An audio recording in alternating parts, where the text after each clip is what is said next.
अरे डॉक्टर साहब, आपकी अगर मेरी कोई दुश्मनी थी तो आप मुझे बुलाते, 4 डंडे मारते, गाली देते। आपने तो मुझे ऐसा रास्ता बताया कि उस रास्ते चल के मैं बर्बाद हो गया।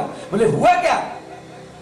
बोले मैंने लिखवा के टांगा, और उसके टांगने के बाद दूसरे दिन जब मैं गया तो मेरे ऑफिस की जो तिजोरी थी वो गायब थी, और वहां पे एक चिट लिखी हुई रखी थी।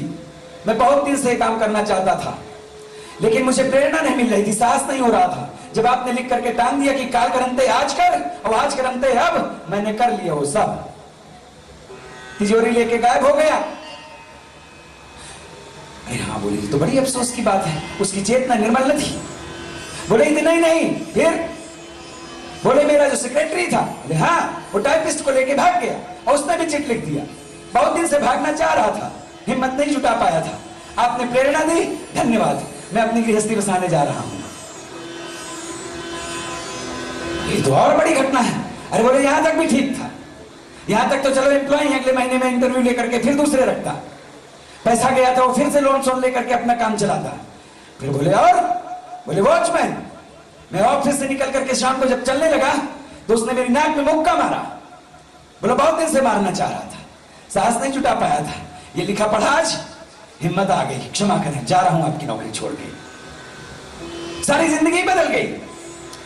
असल में अगर सही अर्थों में चीजों को न लिया जाए तो उनके दुष्परिणाम भी सामने आ सकते हैं। अगर आपने अपने नीचे काम करने वालों को खुश नहीं रखा है, आपने गौर से नहीं देखा कि इनकी जरूरतें क्या है, आप सिर्फ अपनी जरूरतें देख करके अपने नीचे काम करने वाले लोगों से काम करवाते हैं। कभी तो देखें, कभी तो एक स्टेप नीचे आए, कभी उनकी जगह खड़े होकर के उनको भी देखें कि क्या उनकी भी कोई जरूरतें हैं ऐसी जो आपसे पूरी हो सकती हो।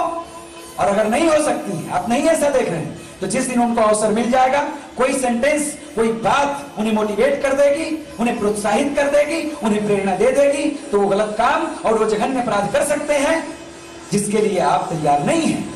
और उस परिणाम के लिए किन्हीं अर्थों में आप स्वयं भी जिम्मेदार होते हैं। सामने वाले ने तो हिम्मत दिखाई दी। अब ये ब्राह्मण अगर गरीब ना होता तो इसके साथ वो घटना न घटती जो घटना अब घटने जा रही है।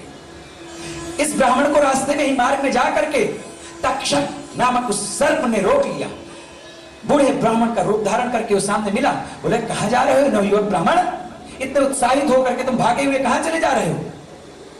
मैं यहां खड़े हुए लोगों से अनुरोध करूंगा कि अगर वो अंदर आकर के बैठे तो एक प्रकार से मेरा और यहां बैठे लोगों का सहयोग करेंगे, संकोच न करें। इतनी बुरी घटनाएं तो नहीं घट नहीं रहे आगे, आपको आने में संकोच हो।